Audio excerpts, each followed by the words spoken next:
Kate, I am so thrilled to have this conversation with you. Thank you for being here. Oh, thank you for having me, Wendy. We were chatting before we hit record of how we've flip-flopped in the country, you going to school in Massachusetts and now being in the Bay Area in California, and that's where I was from. So I love that we already have these geographical um, aspects and points in common. And I'm really eager to hear how you are saying yes to yourself in this season. Oh, yeah, certainly. Well, I think that, for me, every year in the last 10 years, I've moved a little bit closer to living my values every day and doing work that's Mm. meaningful to me. And so I got to the point now where almost all of the work that I'm doing, whether that's writing books or coaching mission-driven and underrepresented founders or doing advocacy work in disability rights and complex chronic illness, is something that I think really helps the world and something that brings me energy. And I think that it often takes time to build up the street cred to do the things you want to do in life. But Right? once you get there, you can really choose to focus on things that matter. And when you're Yes, working on things that matter, it's not even really work, right? exactly. It's amazing that you are doing this level of service to these groups of people that are underrepresented, that are marginalized, and yet you said that it brings you energy. Can you say more about that, please? Yeah, definitely. So, Because I could see how it could be draining and frustrating. it could be, but the founders that I work with are often deeply wonderful people who are in a little bit over their heads, who need some help having objective, safe spaces where they can not know things, have thought partnership, have someone without a vested interest, be there to support them.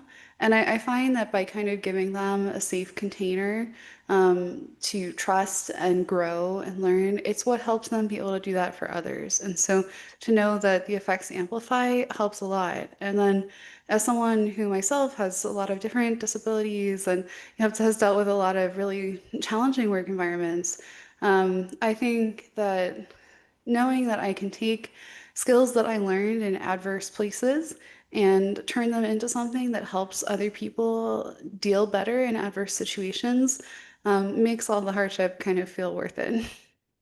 Oh, that's such a beautiful answer. Thank you. And even as you were describing what you do for these founders, I thought, oh, that sounds like me. I want to be in that group.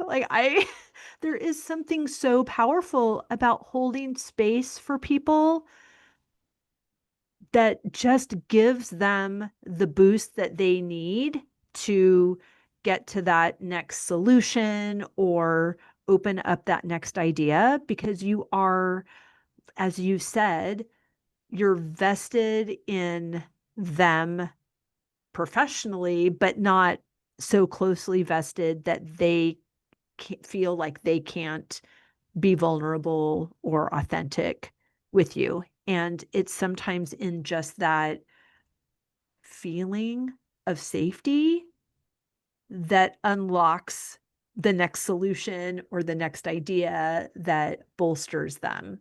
That's really Yeah, powerful work.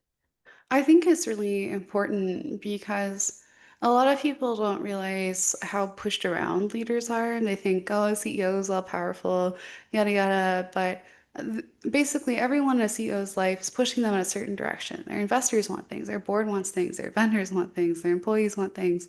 And it can get very crowded to the point where they feel like they can't hear their own voices. And Mhm. if they're stuck in reactive states, they can't actually be intentional or have strategies that are thoughtful about long-term outcomes. And so creating those spaces, I think, is really critical to making sure that leaders themselves are resourced because I often tell my founders who work too long hours, you can't pour from an empty cup, right? Right. You have to put your oxygen mask on first. Yeah. Yes, we talk about that a lot here on the podcast as well, to give from our saucer because Hmm. we can't pour from an empty cup, but to fill ourselves up to overflowing and then give from the saucer. And when the saucer is empty, fill the cup again, which doesn't take as long because it was already at the top before we can be in service to those in our charge. So I love that Yeah. you're doing that for these groups. And is that the catalyst for the book, or was the book the catalyst for the work?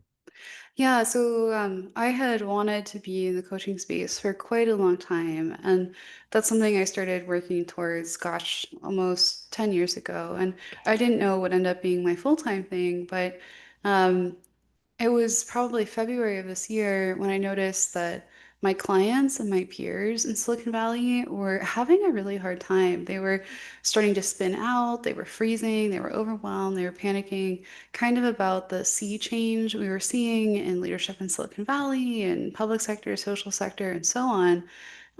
Because just like with bell-bottom jeans, leadership styles go in and out of fashion. And in the last couple of years, we've shifted from a much more emotionally attuned, higher EQ, every employee matters type of approach to folks who are saying, no, this is a high control, hierarchical environment. It's my Mhm. way or the highway, get out. And as I noticed, all my friends at coffees or running group were saying, "Oh my God, I have a really difficult boss. Like, I don't know what to do." I realized that people felt like they were going from the frying pan into the fire. They would quit one job, end up in another job with another really toxic leader. Um, but even though I was around people like this, I was doing totally fine.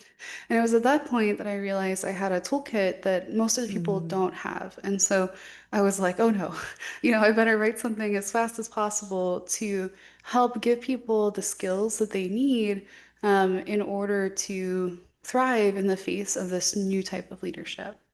Mm. I would love to hear some of those tools because although all of my listeners aren't at a tech firm in Silicon Valley, I think that we experience this in our homes Hmm. and wherever our work is, or our kids are experiencing it at school. And I mean, obviously, everywhere we look, there's some there's some level of that, but we can all use these tools.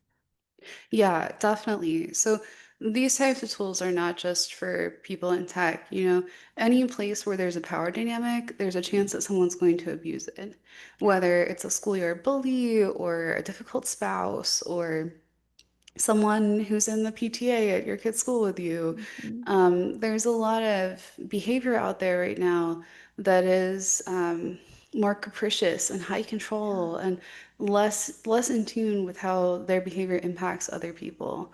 Um, so usually I tell folks that it starts by understanding how these leaders think, because Mm. the way they think and communicate is almost like they're on AM radio and we're on FM. They tend to speak in terms of emotion. So Mm. the surface level of what they're saying is not actually what they mean. Um, Oh, and so, for example, if a fear-based leader says, all of this work is drivel, it's terrible, I just want to throw the whole thing away, none of you know what you're doing, you know, it sounds like they're, completely smashing your work. And right. what they're really saying is like I feel like I can't communicate my vision. No one's getting what I want them to do. Mm. I need everyone to show me respect and deference because I'm feeling insecure. Um, Wow. but translating that message almost requires a set of decoder tools, and Right. so I would say that And help from someone who doesn't work there like you, yeah. because you can be so triggered when you are in the daily energy of that as well. Yeah, it takes some time to kind of build what I would call like a Teflon shield where everything just kind of bounces off. But it can help if you understand that these types of leaders are really emotionally stunted and they Mm. completely lack nuance. And so if you look at them and you say, wow, I pity you. You don't know how to connect with people. You don't know how to build trust. You don't know how to inspire followership, and you will never know the meaning of true connection. It's easier to take them off the pedestal that they're telling Right. you they have to be on. And so when folks are around people like this, I tell them, you have to understand that they don't believe in equality. They think you're either stepping on someone or being stepped on. Mm, They think in very black and white ways. They're constantly assessing you and they're trying to get attention, they're trying to get reactions. And right. so when you think about the levers that you have, you can upwardly manage them by titrating the amount of attention you give them up and down, Mm-hmm. by moving your availability up and down, by being very mindful of what amounts of information that you share because they'll weaponize information you share against you. And so once you understand how they think, they become a lot more predictable. And when something's predictable, it's less scary. Oh my gosh. First of all, you have such beautiful, calming presence that it makes me feel like I can take everything that you just said and apply it to my situation so perfectly. I didn't have anybody in mind because I think, oh, I have this fabulous life that I've created and I'm an entrepreneur and I don't work for anyone and I'm recently divorced. So I got no one in the house that is trying to pop my bubble. But I have in the past had some undesirable, uncomfortable situations with a neighbor and not under, the someone on the outside would ask, well, why is he so mad at you? Like, why does he hate you? And when you're asked a question like that, I immediately go through the Rolodex. I'm old. Sorry, you probably don't even know what a Rolodex is, but I go through all of my memories of what could I have done that would have equaled this level of response, or where was I unclear that would have ushered in this misunderstanding? And all of it would have been, what did I do wrong and Mm, how was that misunderstood? And I think that's conditioning that makes me think that the problem was me and that I need to be more clear so that they can obviously like me because, hi, I'm Wendy Harrop. I'm fun. So, what this process has done is you have reminded me that this is their experience, that it is their all the tools that they're bringing to the exchange. I don't have to figure out, and I don't have to see where necessarily my role is in it because it's all a reflection of what's happening in them. And when I have that level of understanding and I've held space for him in the pause, I do have compassion. yeah, it can be very hard because a lot of folks come out with a level of aggression that is not common with emotionally Right. attuned people. And That is so a very accurate assessment of my experience. yeah, it's almost like getting a static shock or something. It's like, ugh, Right. like, ouch, I don't like this. It's jarring. My nervous system is Yes. not feeling this. And it can be very hard for people to realize that no, it's not actually them. These types of people are they themselves very motivated by fear. They're Mhm. really deeply insecure, and their subconscious at night is going, will I ever be enough? Will they ever like me? If they don't like me, will they at least fear me?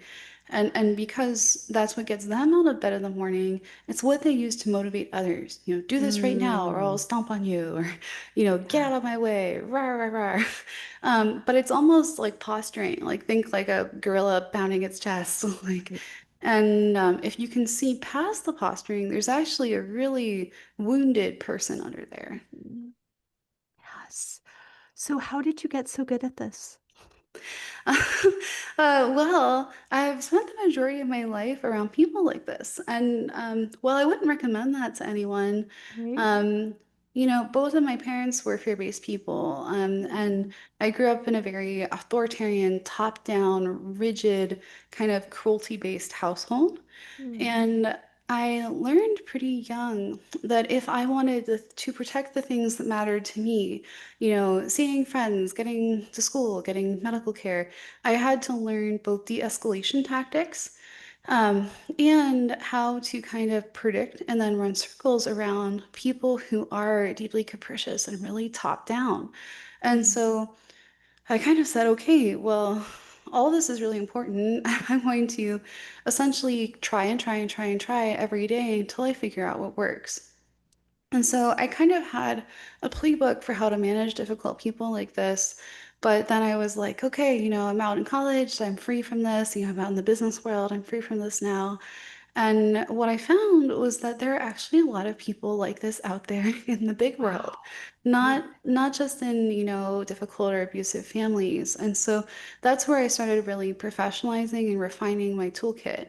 Mm, Um, because, I can be around people who are really difficult or really aggressive and not be thrown. And I had to kind of learn, how do you have a meaningful life? Even while you're around this level of kind of extreme pathology. And so, yeah, I think that it ended up being kind of this rounded out toolkit where I can say, okay, this is how these people think, this is how they make choices, this is how you know what they're going to do next, and then here are the 30 things you can do to wow. protect yourself. Wow. Well, first of all, I'm sorry that that was your experience. And secondly, thank you for using it for good and not evil. Oh yeah, I was kind of raised to be a fear-based leader myself, For and I sure. was like, mm-mm, no, I don't like this.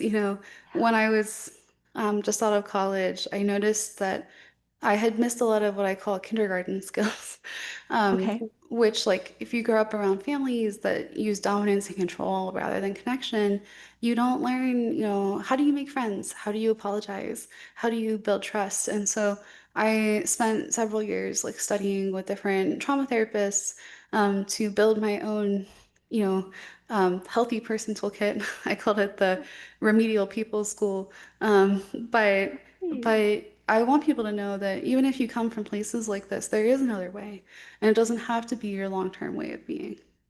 Wow. It's really beautiful work, Kate. I think you only get one life, and Hmm. what I tell my CEOs is, if you don't love and like yourself, it's really hard for you to love and like other people. Right. So it's worth it to put in the time to learn to love and like yourself. Yes. How did you make the decision to, you realized, oh, wait, I don't want to be like my family or recreate these environments. And I'm seeing that I kind of am recreating it just by my practiced experience, almost has an expectation? Or did you have an understanding that that was them? I mean, you said you're in college, so you're free from them. So you didn't have an idea necessarily that everyone in an authoritarian role used these methods. Yeah, I think that I knew pretty clearly that 80% of the things my family would do were bad and I should not do them. And Mm, I think even before I did a lot of work on myself, I only had like 15 or 20% of the traits that they had. sure. But what I found was that when other parts of my life were in crisis, like if I was majorly super sick or Mm, maybe I lost a job or these different very stressful life events, sure. some of the things I learned from my family would pop out as stress behaviors. Oh, and interesting. and so I think that a lot of people discover some of the things they've carried from their family forward when they have children, Mm, because children are like mini yous and they can be very triggering, and they're around at your best times, around at your worst times. And so a lot of parents realize they need to work on themselves when they have right. toddlers, or when I have my puppy. And so I think that it's often those times of extreme stress where you can understand where are your development areas. Um, because it's one thing to be a really wonderful person when everything is easy. True. And it's another thing to consistently be a wonderful person, even when things Yeah, are really hard. right. Unconditional alignment. Right, right. And Yeah. um, what I would say to folks is that no one's meant to go on journeys like that alone. Whether you Right. have friends or a coach or a therapist or a pastor, whoever it is that helps you become the type of you want to be, you don't have to beat yourself up about it. No one's perfect.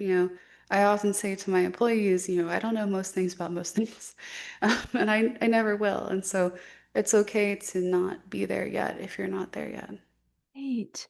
So we've identified that the behavior that we're experiencing is because of fear, because of this other person not feeling they're insecure about their role and what they're capable of. Hmm. So instead of telling them that, instead of saying, I see you in that, and might I recommend this book?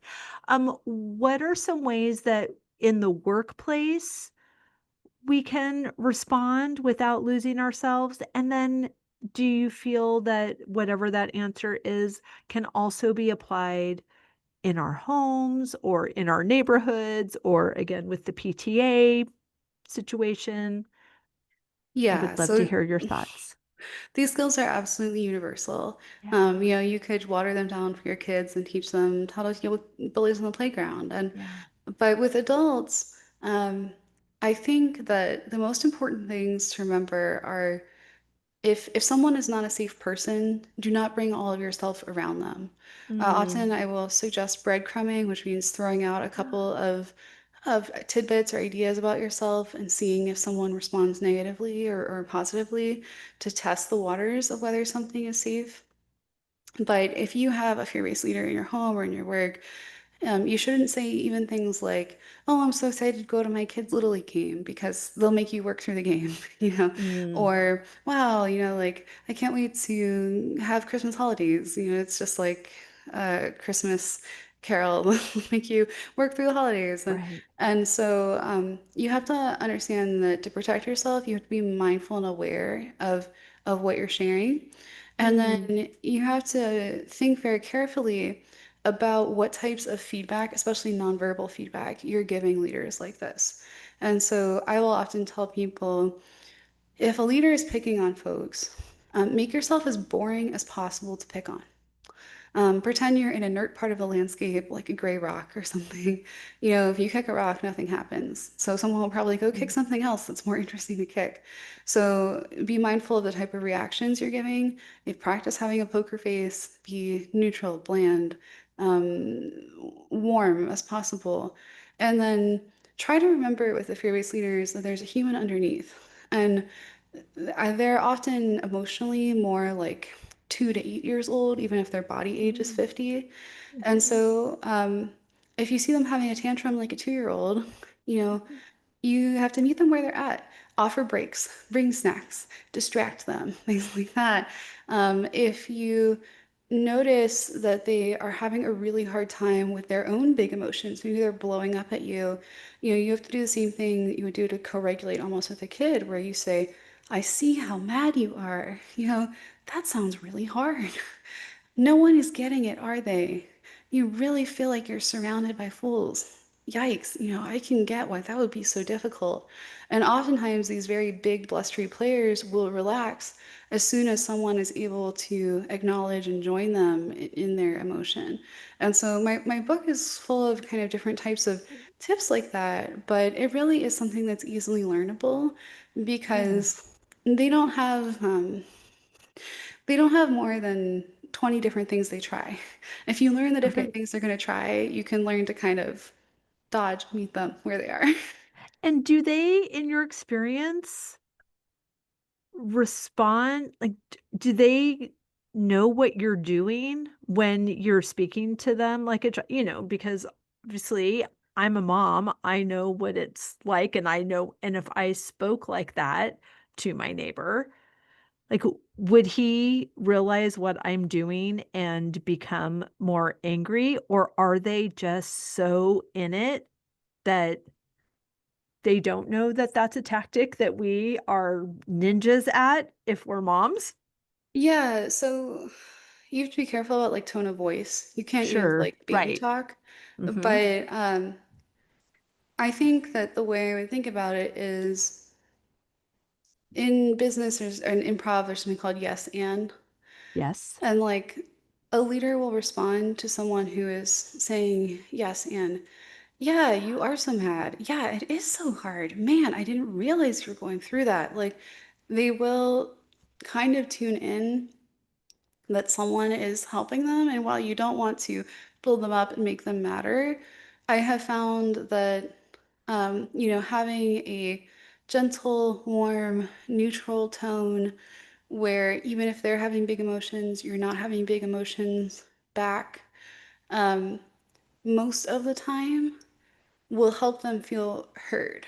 Um, these Mm, types of leaders do tend to monologue a lot, kind of like Disney villains. yes. And I tell people the monologuing is super annoying, but you can actually learn quite a bit about the different levers to influence them because they're telling you all of their buttons. These are all the things that irritate me. They're telling you all the things they care about most right now. I want these initiatives to be on time, blah, blah, blah. And so it's actually really informative because if they tell you everything that they care about, that means that you can then put everything you're doing in the terms of what they care about. And Mm, if you seem really useful to them, if you're helping make them look good, you are more likely to be seen as an ally and less as a target. wow. Okay.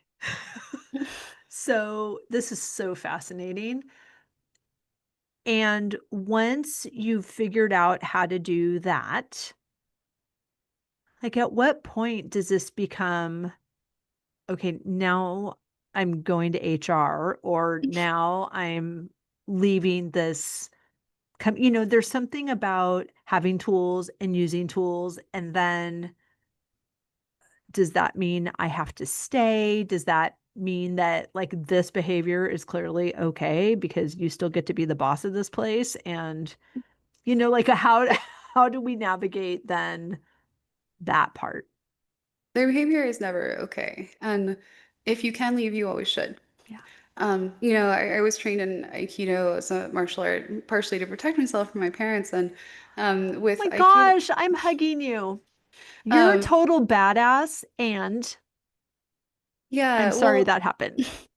in Aikido, what they teach you is if someone tries to attack you, the best solution is to run away. If you can get away, don't fight someone, right? Right. And it's the same thing with the tactics in my book. If you can find a job where people aren't super toxic, go there, do that. Totally. If you have the resources to leave an abusive marriage, if you have the ability or the financial wherewithal that you can, reduce time you're spending with toxic family, by all means, like do that first.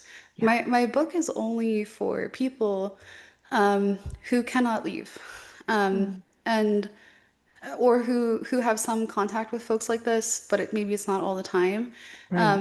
because yeah, I would have much rather have written a book about how to be a strengths-based leader. But Totally. when I started my career, about 3 in 10 of leaders I encountered were like this, and now that this style is in vogue, about 7 in 10 are, and Wow.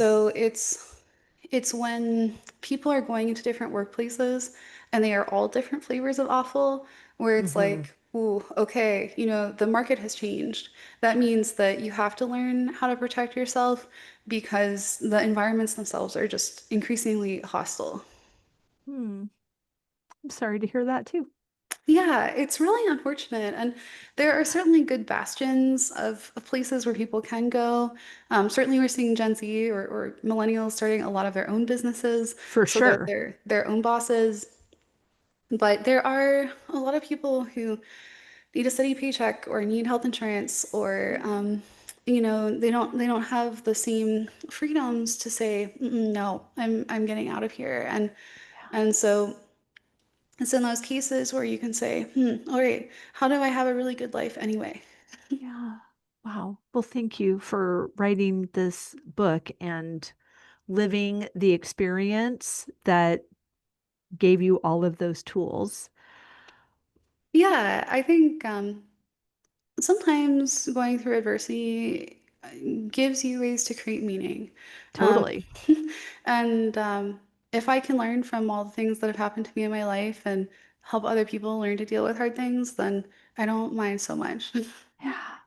Yes. Well, I appreciate that. I feel the same way about everything that has happened to me. And Mhm. that's why I love to share these stories on the podcast because there is something about hearing somebody else have an experience and finding a way that helped them thrive in the midst of that, that gives us all hope.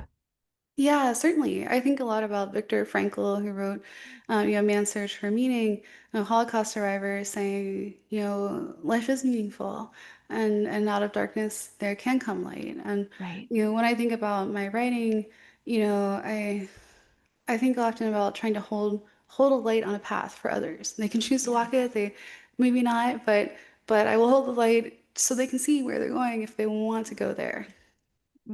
It's so beautiful. Now, in closing, I would love to hear some of the people that you're working with, these organizations, these founders. Like, are there some things that you're really excited about that are happening that people are creating for themselves? Oh, definitely. I love working with mission-driven and underrepresented founders because mission-driven folks are creating products that the world really, really needs. And to know that I'm working on products that are need to have, not nice to have, whether that's helping people create new products for patients in certain healthcare spaces or people working in cybersecurity, trying to protect, folks from bad actors, or people who run communities that help folks feel less alone, get the support that they need.